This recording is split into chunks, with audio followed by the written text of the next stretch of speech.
Vamos nos colocar de joelhos para falar com o nosso Deus.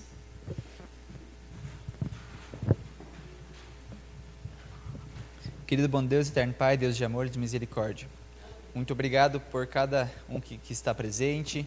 Que o Senhor esteja com aqueles que também não puderam vir. O Senhor sabe os motivos, mas que o Senhor ilumine o pregador, que ele não venha falar de si, mas sim de Ti, meu Deus.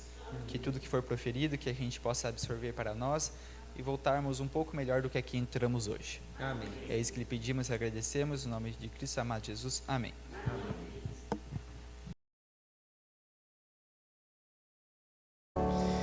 Te agradecemos, Senhor Deus, por essa oportunidade que nos dá de estarmos aqui na Tua Santa Casa. Que nesse momento vamos abrir Tua Palavra, que o Teu Santo e Bom Espírito possa estar com cada um de nós. E que esse culto seja ministrado pelo Senhor, não pelo homem. Em nome de Jesus. Amém.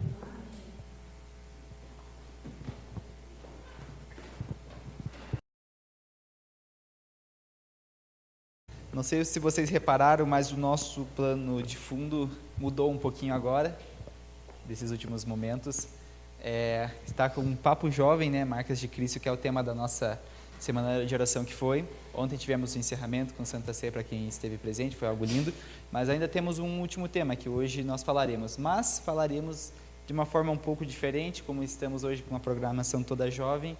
Será um papo jovem. E quem trará para nós a mensagem, como hoje foi comentado na hora do Kahoot, será um jovem, já que todos somos jovens hoje, né?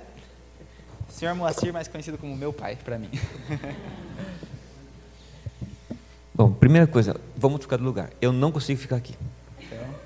Não sei. Eu não sei se é porque você, não sei se porque você dirige e fica só aqui, eu não vou conseguir ficar desse lado aqui. Muito bem. E coincidentemente, quando a gente fez a semana de oração da Missão Caleb, eu fiquei todos os dias desse lado também. Vai ficar aqui agora. A primeira coisa é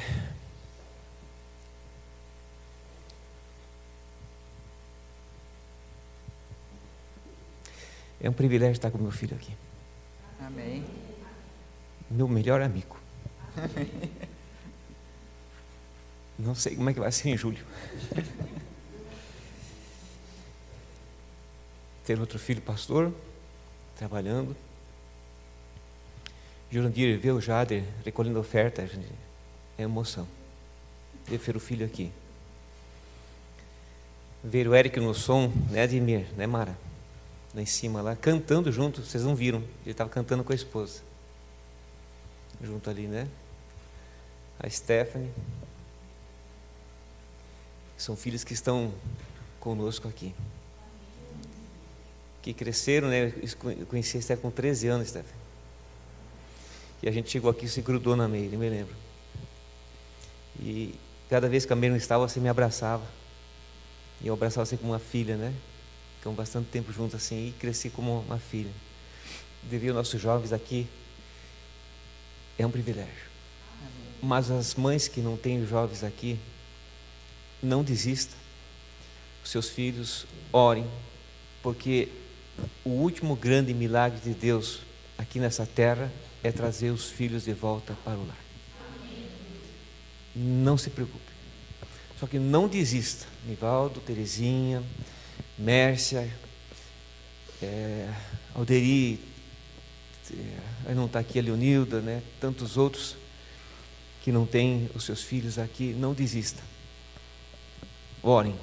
Maria, a irmã Alessandra, se algum esqueci, me perdoem. Sandro, que está seus filhos aqui também, hoje não estão, mas sempre estão aqui, né?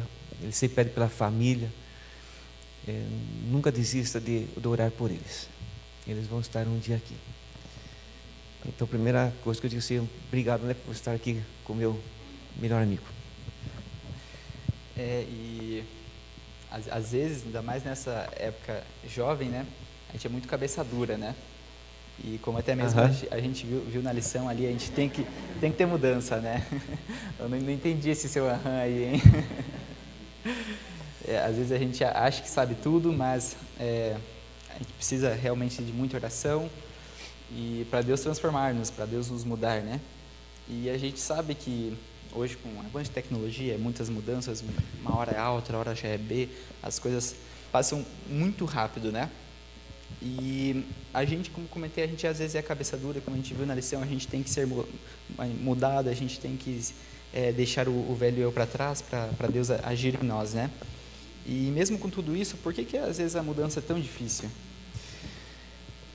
O que nós temos que entender, a primeira coisa, irmãos, quando se trata de mudança, o mundo hoje mudou. Ele não é mais do que era 6 anos atrás. Eu não estou falando de 10 a 15 anos atrás. Eu estou falando de recentemente. A primeira pandemia que o mundo passou, ninguém de nós estávamos aqui, óbvio, que era a peste negra que o mundo passou. Depois da pandemia, houve o outro mundo também. Eles ficaram mais seculares, propenso a gastar mais e se afastaram de Deus. Isso ocorreu na primeira pandemia. E o mundo de lá deles, da época de 1800 e poucos, se não falta a memória, ali mudou completamente. Nós passamos por uma pandemia, nós perdemos ente querido. Eu no domingo perdi uma tia, na terça-feira perdi outra tia. E ninguém pôde ir no enterro. E depois da pandemia, é outro mundo também. A tecnologia veio mais forte, o consumismo hoje ele está mais forte também, e a gente sabe que todas as igrejas teve dificuldade após a pandemia de retornar para a igreja as pessoas. Quando o pastor um dia me ligou para mim e falou assim, vamos ter que voltar da subir, eu falei, pastor, tem que mais voltar para buscar os nossos membros para a igreja. E acostumaram a ficar em casa. Aí veio o tal do Zoom, que nós aprendemos em uma semana o que nós devíamos aprender em 3 meses a lidar com essa ferramenta, que foi de grande utilidade na pandemia, mas que alguns se acostumaram ficando em casa. Agora tem que fazer o quê? É a mudança novamente, porque em tudo isso, a tecnologia que nós estamos aqui, uma vez eu preguei lá em Morretes, eu falei assim, não vai longe, que a gente vai fazer uma ligação no celular e vai se enxergar um com o outro, e a igreja riu, que era impossível isso acontecer. Mas eu já tinha ouvido falar alguma coisa nesse sentido da tecnologia, né? Hoje ninguém se surpreende mais. 2 semanas atrás, você vai lembrar, Leonardo, nós estávamos jantando, mandamos umas fotos do alimento nosso da sexta-feira, o pessoal do Mato Grosso, nossos amigos, eles retornaram uma ligação em vídeo. E eles nem em casa estavam num acampamento jovem. Eles estavam no acampamento jovem, né? E ali nós conversamos, e sem corte, irmãos, não pipocou, a voz saía nítido, né? Ali, né? E conversamos ali como se estivesse bem pertinho. Então hoje, assim, quando se trata de mudança agora, toda mudança gera transtorno. O mundo está mudando para um transtorno maior. Ele está deixando das raízes que nós aprendemos, vamos falar espiritualmente falando, né? Ali, para uma modernidade. Querem ser as coisas diferentes, e que não acontece, Deus não muda.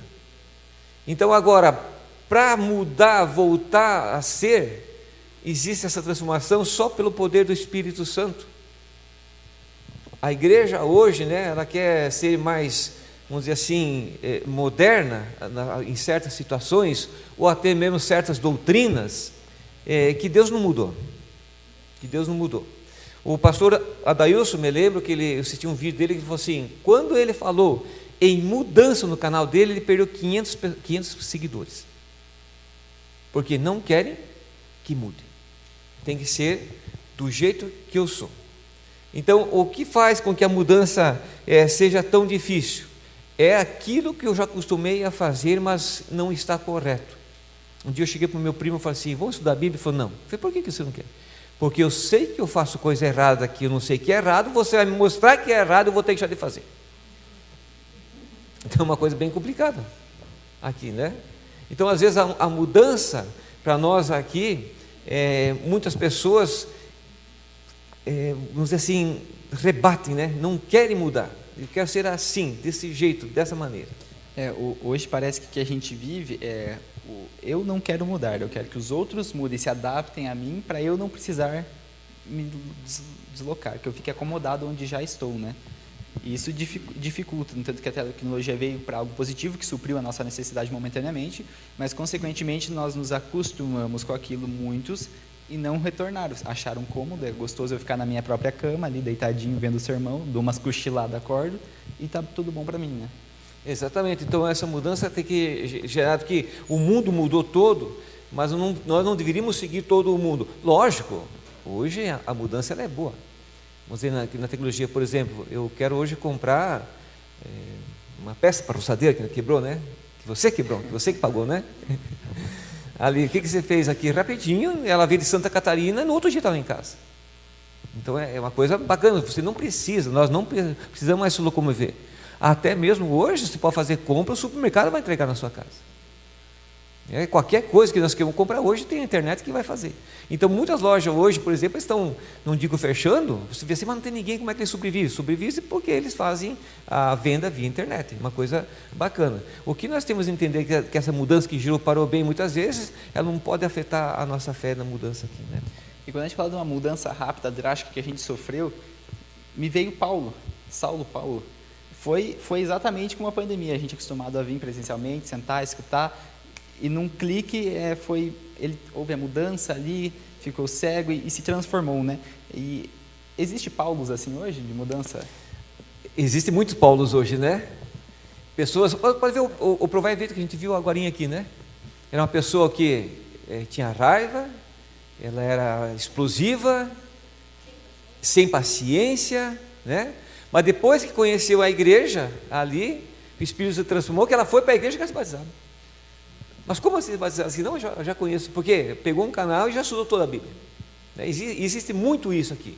E ela foi jogar futebol, e eu acredito que já não falava mais palavrão, e não dava aquelas entradas firmes, já tinha mais paciência, e as pessoas viram o quê? A diferença. A diferença e a mudança. Saulo, né, ele era correto no errado que ele fazia. Mas ele fazia uma coisa correta, tipo assim, isso aqui tem que ser aquilo. Mediante o que ele acreditava, era mediante o que ele acreditava. O que ele fazia. Todos nós, às vezes, mediante o que nós acreditamos, até que nos encontramos com a verdade. Porque enquanto você não conhece, você não sabe. Tipo no meu caso, sempre fui da igreja católica, né? Meu primo chegou lá e falou, você sabia que a besta é o Papa? Eu nem sabia de nada. Para mim aqui não veio diferença nenhuma.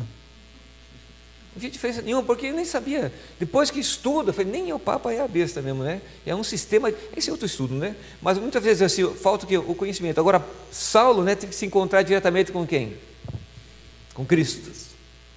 E esse literalmente caiu do cavalo. Daí que veio a expressão. Pode ser que venha a expressão daqui, né? Que caiu do cavalo aqui, né? Então, muitas vezes nós, irmãos, para que quando Deus chegue e atue em nosso coração, nós caímos do cavalo, temos que cair do cavalo. O encontro com Cristo, muitas vezes, é esse encontro que Saulo teve. Às vezes o encontro tem que ser ferro e fogo, né? Mas é por aí assim, né? Para que Cristo possa, quando o Espírito Santo toca no nosso coração e ser transformado, muitas coisas nós vamos ter que deixar. Muitas coisas, aquilo que eu gosto, vocês gostam, vou ter que abandonar.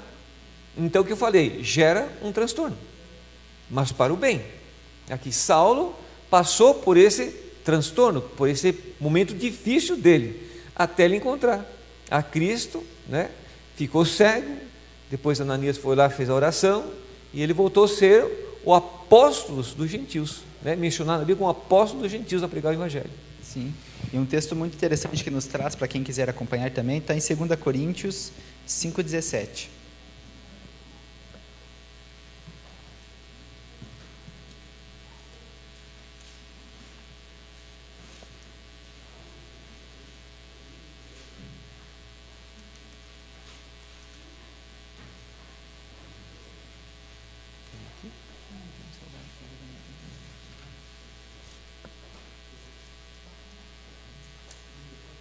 Que 2 Coríntios 5,17 nos diz, se alguém está em Cristo, nova criatura é.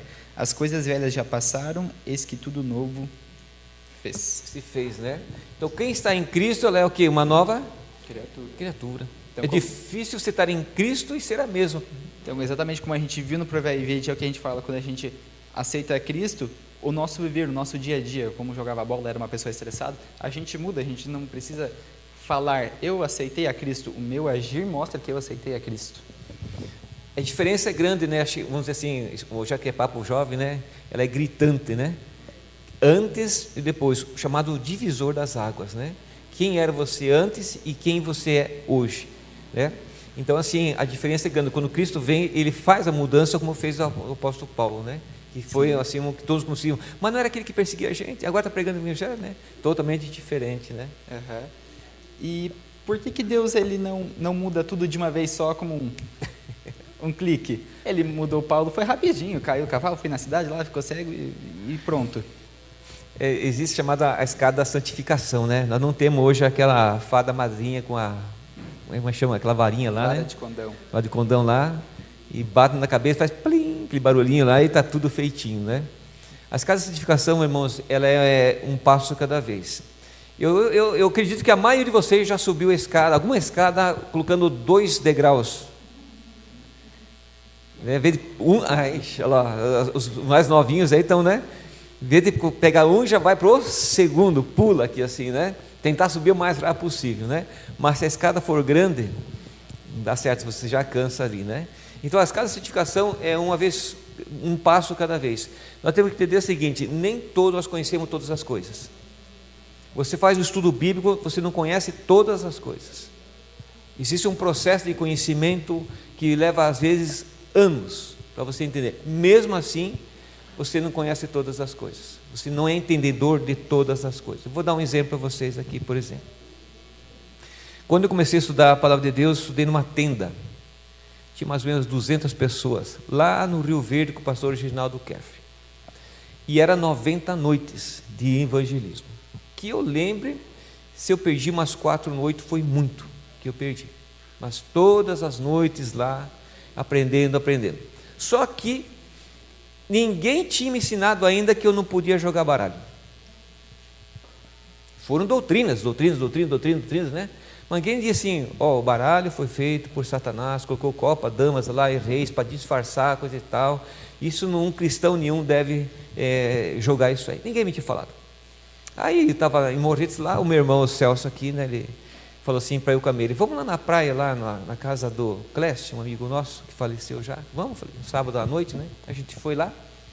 Aí tinha a parte da frente, as mulheres ficaram na casa, a parte do fundo ficou mais os homens lá, vão jogar baralho, né? E aí eu comecei a jogar baralho também junto com eles. Ninguém tinha me falado nada sobre o baralho que não podia jogar.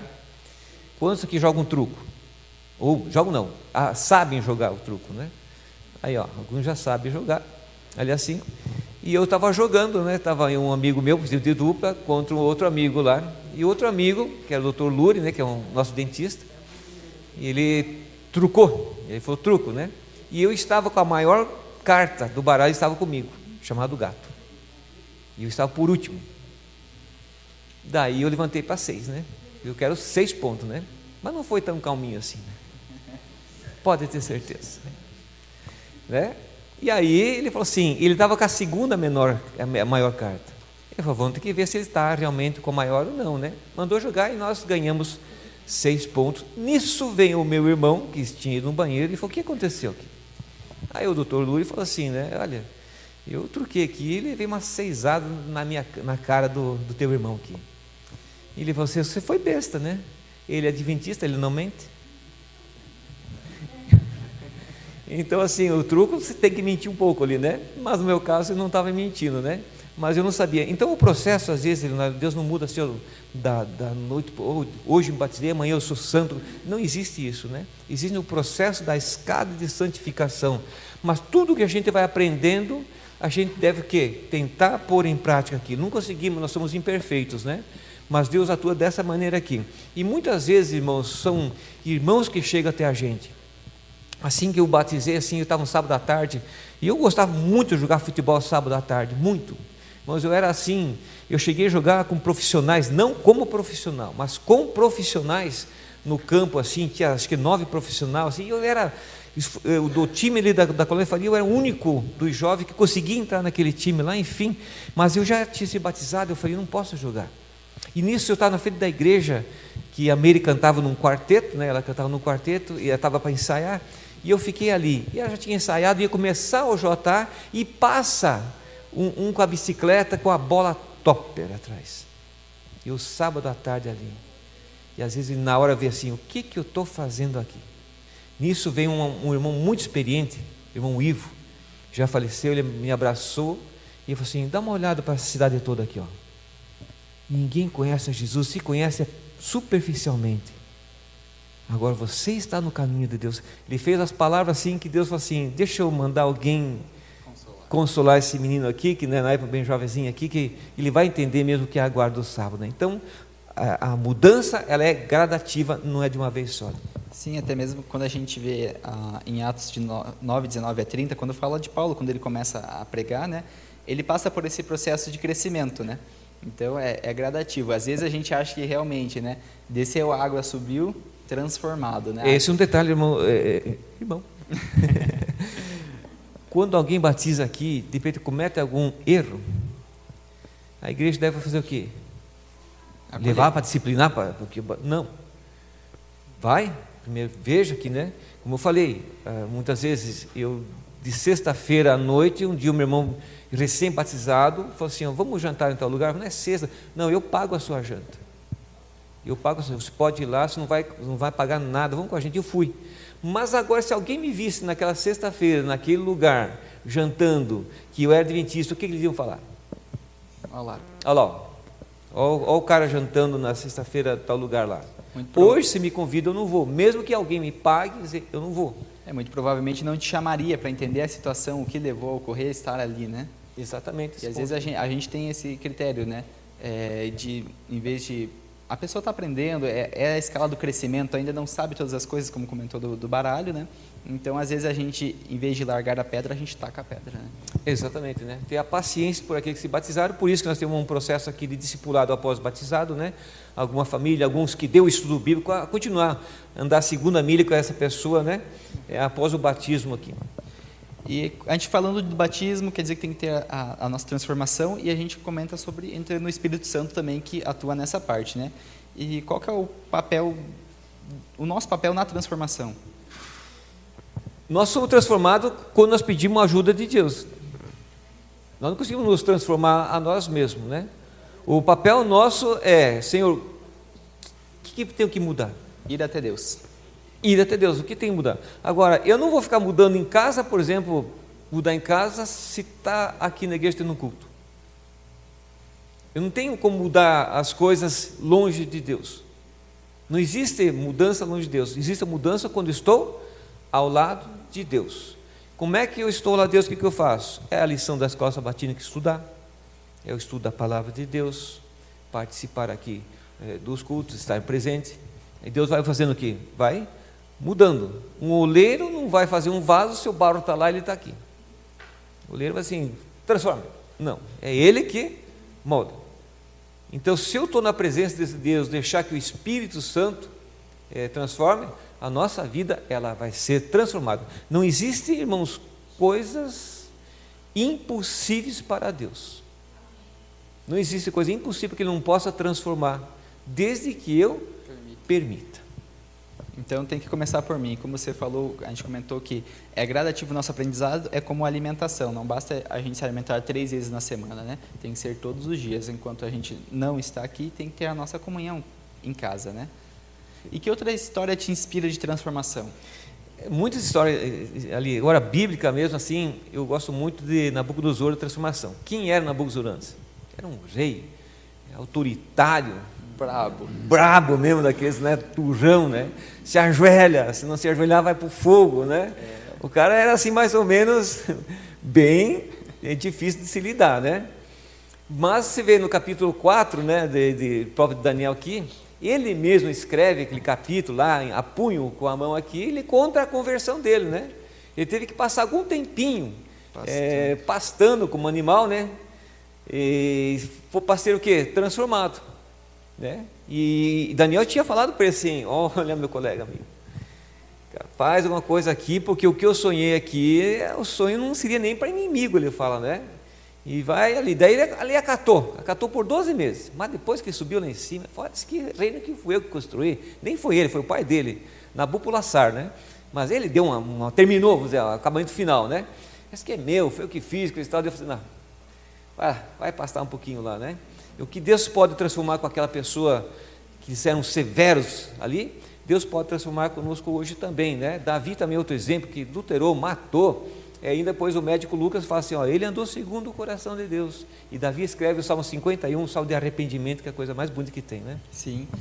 E outra história é de John Newton, não é irmão de Isaac Newton, não. Ele era comerciante de escravos, na época de 1800, algo do tipo assim.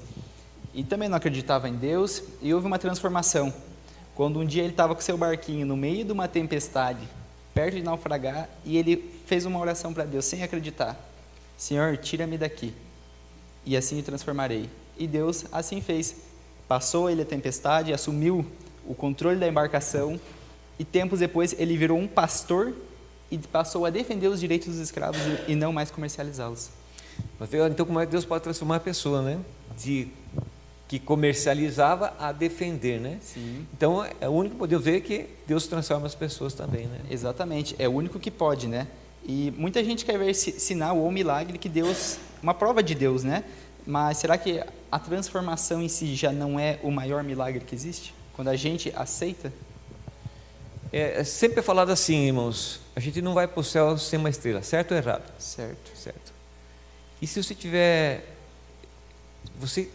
tipo, veio para a igreja, aqui, uma pessoa veio para a igreja e não teve tempo de trabalhar para a igreja e faleceu, ela vai para o inferno? Não. Por que não? Ela aceitou. A estrela é? Ela. Dela. Porque muitas vezes, irmãos, quando nós falamos assim de estrela, assim, você fala assim, eu nunca ganhei uma alma. Não, eu nunca dei um estudo bíblico, eu nunca fiz. Irmãos, isso não é só o trabalho da igreja aqui. Você pode ganhar muitas pessoas pelo seu testemunho, pelo seu modo de viver, pelo jeito que você é. Então não fique admirado que quando Cristo voltar, a sua coroa esteja repleta de estrelas.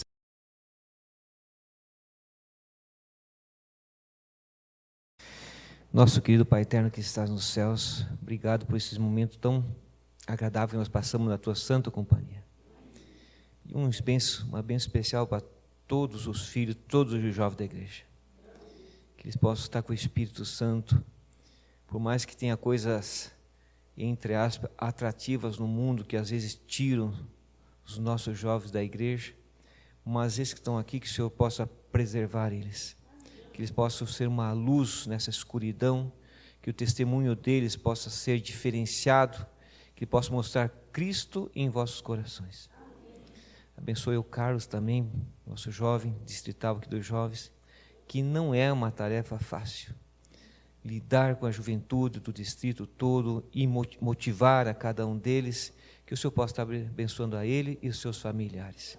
Continue abençoando todos aqui, cada família representada, e principalmente também aqueles jovens que um dia estiveram conosco, não estão mais, que tenho certeza que muito em breve isso está cumprindo a sua palavra, que irá resgatar esses jovens para a igreja novamente. Incomoda eles, não deixa eles tranquilos, que o Espírito Santo esteja todos os santos dias incomodando na mente deles, até que um dia eles percebam que precisam e necessitam do Senhor. Continua nos abençoando, permanece conosco, nos dando um sábado feliz. Por Jesus nós oramos hoje e sempre. Amém.